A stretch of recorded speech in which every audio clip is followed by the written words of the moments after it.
Penultimate day of the week, the monthly expiry. There is a lot lined up in terms of domestic triggers. We'll tell you them all on today's edition of Power Breakfast in the Mumbai News Centre. I am Hormuz Patakia. With me is Vamakshi Dhuria. Vamakshi, good morning. It was a far better session yesterday, and the Bulls would be hoping that you end the June series on a high. Well, absolutely, Hormuz. You know, in fact, from West Asia, it's relatively calm, right, in terms of news flow. And that is sort of reflecting in the markets over the last two sessions. So let's see what today's session pans out. Let's get started with the top headlines then. Wall Street ends Wednesday's trading session mixed. The Dow loses more than 100 points while the S&P 500 ended near the flatline. Nasdaq climbs as shares of Nvidia hit a record high. Treasury yields hold steady as investors monitor Israel-Iran ceasefire. Fed Chair Jerome Powell, in his second day of Capitol Hill testimony, stuck to his cautious approach to tariffs and inflation, said that President Donald Trump's unprecedented tariff regime is making it challenging for the central bank to project inflation and determine when interest rate cuts may be appropriate. Stocks in the Asia-Pacific also opened mixed as tensions in West Asia appear to ease. The GIFT Nifty is indicating a flat start for the Indian market. Oil prices rise nearly 1%, recovering from a sharp slide earlier this week as data showed relatively strong U.S. demand and as investors assess the stability of a ceasefire between Iran and Israel. Meanwhile, gold prices hold steady at lower levels ahead of the U.S. GDP revision and the jobs data due tomorrow. U.S. President Donald Trump, in his address at the NATO summit, said that Israel and Iran are exhausted. But the conflict between the two countries could start again, maybe soon.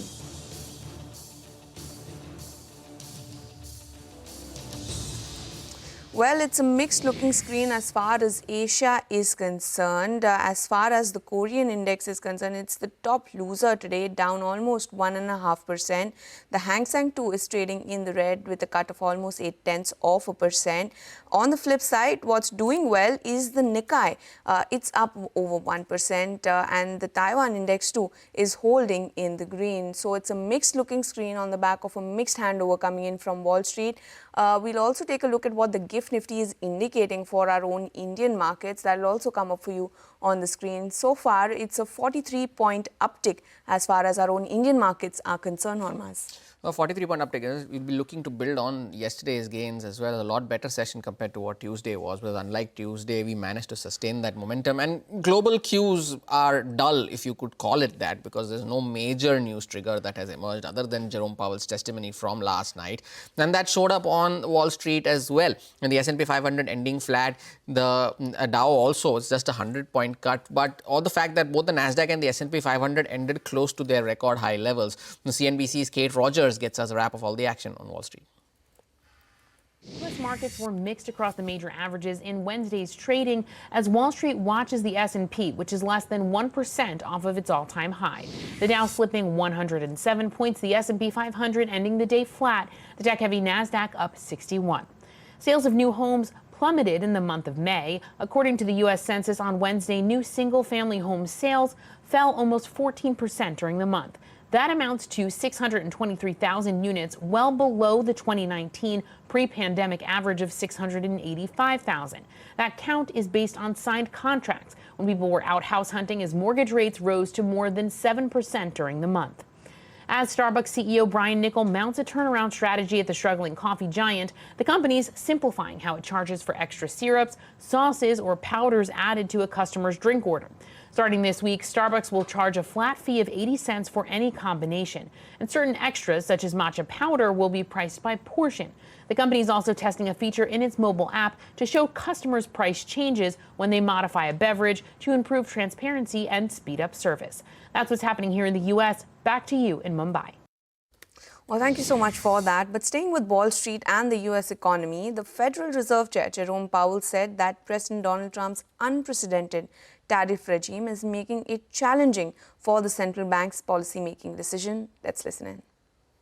We've been through a long period in which tariffs were going down. Remember, since World War II, really, it's been a process of lowering tariffs globally. So there just isn't a lot of modern learning on that. I think people look at the incidence of tariffs during the president's first term, but those were like 1/6 the size of what's people are estimating now. And they do find some effects on inflation. But remember, in 2019, when those tariffs were put into place, the economy was slowing. We actually cut rates 3 times. Inflation was running at 1.5%. So it was a very different time. This is different. I think one of the reasons why it's so challenging is that there really isn't a modern precedent. And I think we have to be humble about our estimates. And we are very open to the possibility that transmission through into inflation will be less than we think, or maybe more than we think, which is why we're in a position of wanting to take our time and make a smart decision as we see how this unfolds. Jerome Powell in his testimony on Capitol Hill. Let's also listen into what experts had to say about where the U.S. markets are headed in times like these. I don't think that you should necessarily be negative, but I would say that some of the sources of, let's say, overall economic activity on the downside are also still ahead of us. And I think it makes that balance more even. So we do see meaningful weakening in the labor market. I agree that we don't have a recessionary problem, but we are starting to see the labor market start to taper off. And I actually perceive, let's call them more moderate tariffs, higher than they were 6 months ago, but certainly not the Liberation Day challenges that we're seeing. That actually might be on the margin, more inflationary scenario, because you have an environment where companies and supply chains can muddle through and work things out, but they still have some higher costs to manage on the margin. And so that might be in an environment where this sort of nebulous zone that the markets and the Fed are in terms of navigating upside and downside risk just remains muddly.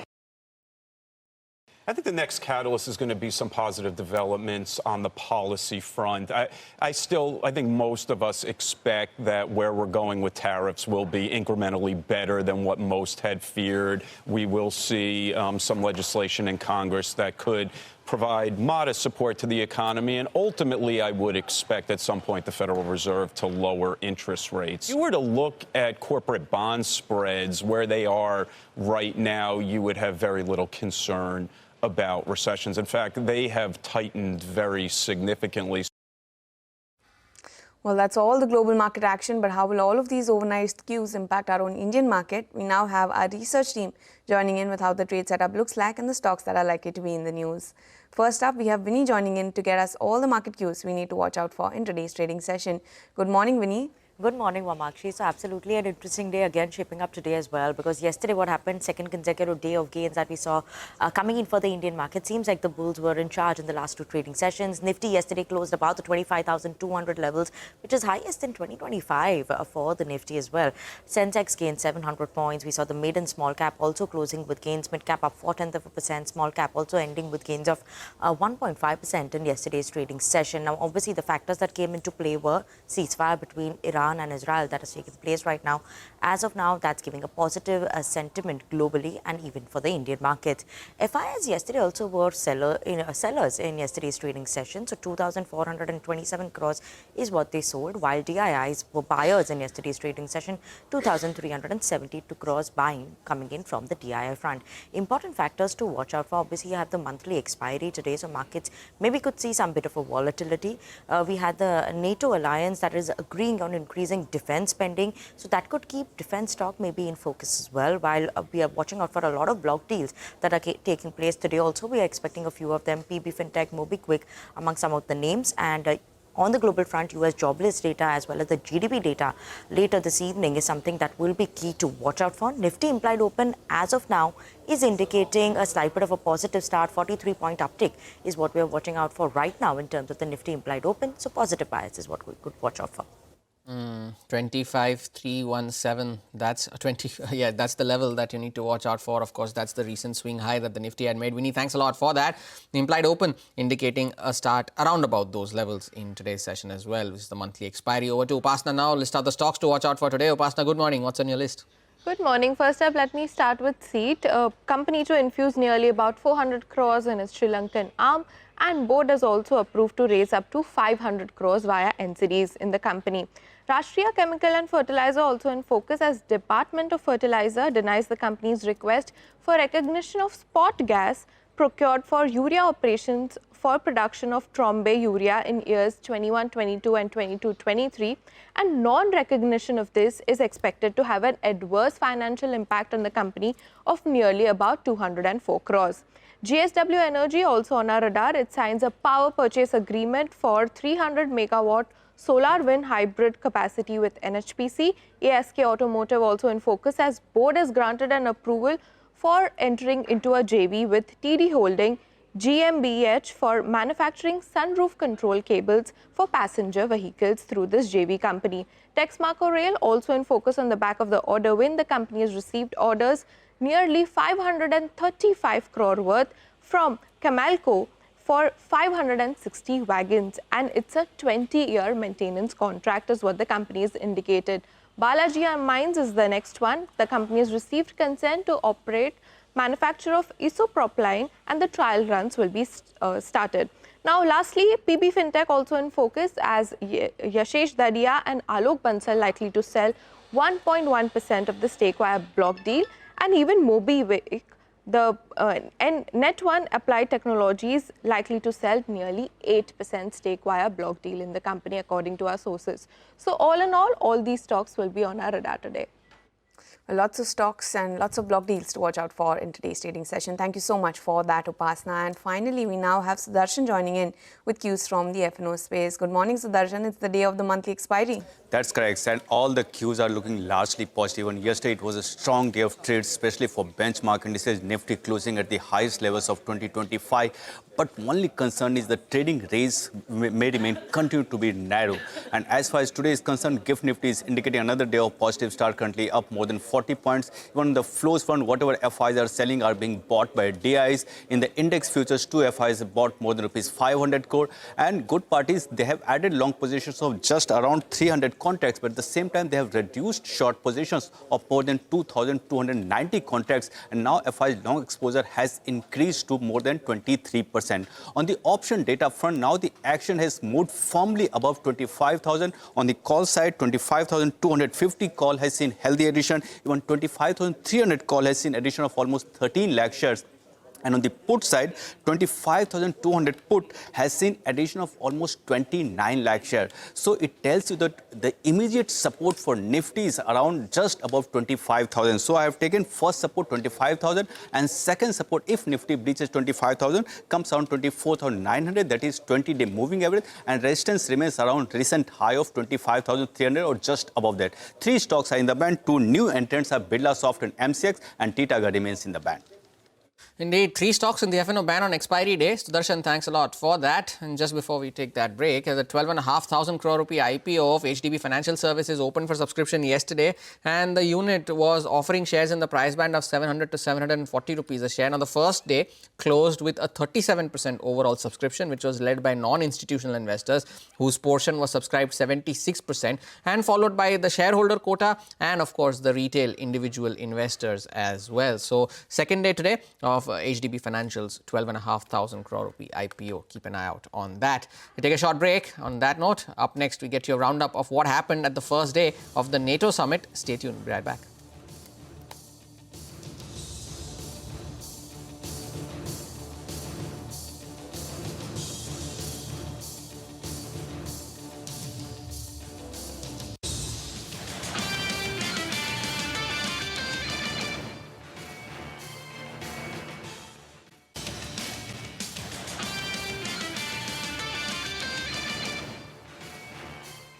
Welcome back. You're watching Power Breakfast on CNBC TV18. On to other international updates. NATO leaders backed the big increase in defense spending that Trump had demanded, with a new defense spending target at 5% of GDP from an earlier target of 2%. Take a look at this report. War is always changing as technology advances, and in a bid to increase their country's defence capabilities, NATO leaders have endorsed a big new spending target at a summit in The Hague. NATO members will aim to spend 5% of their economic output on defence, a big increase on the current goal of 2% agreed at a 2014 summit.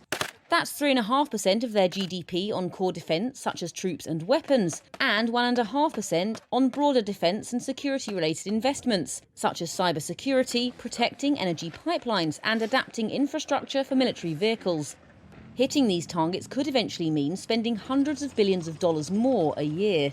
Doubling down on cyber investment is one of the ways to improve the alliance's defence. That's according to Benjamin Jensen, an international relations and securities specialist. So I think the biggest challenge for NATO on the horizon is the intersection of the low cost of shooting waves and waves of long-range attack drones alongside rapid targeting adjustment using AI and offensive cyber. Russia has proven it will attack NATO member states with cyber any time of the day. And money could be used strategically. Due to technology, he said, low-cost systems like $1,000 drones can now destroy high-cost assets like planes. In the ideal case, we would have entire NATO drone brigades like what we see in actually Ukraine, but maybe manned by a multinational battalion or battle group. Moscow's continued war in Ukraine is one reason, along with concerns about a possible future threat from Russia. That's alongside pressure from US President Donald Trump to boost investment.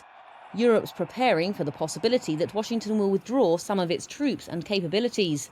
Targets are expected to be met in 2035, but can also be adjusted when they're reviewed in 2029. Now, speaking at a press conference at the end of the NATO summit in the Netherlands, US President Donald Trump said that Israel and Iran are tired, but the conflict between the two countries could start again. Listen in. They fought very, very hard and very viciously, very violently. And they were both satisfied to go home and get out. And can it start again? I guess someday it can. It could maybe start soon. You know, Iran has a huge advantage. They have great oil, and they can do things. I don't see them getting back involved in the nuclear business anymore. I think they've had it. They've been at it for 20 years, and I don't see that happening either. Now, if it does, we're always there. It won't be me. It'll be somebody else, but we're there. We'll have to do something about it. Well, at the press conference, a reporter also asked US President Donald Trump whether he thinks Russian President Vladimir Putin has territorial ambitions beyond Ukraine. Listen in to what he had to say. I know one thing, he'd like to settle. He'd like to get out of this thing. It's a mess for him. He called the other day. He said, "Can I help you with Iran?" I said, "No, you can help me with Russia. You help me get a settlement with you, with Russia." And I think we're going to be doing that. Vladimir Putin really has to end that war. People are dying at levels that people haven't seen before for a long time. We'll take a short break. Cues from the commodities market on the other side. Stay tuned.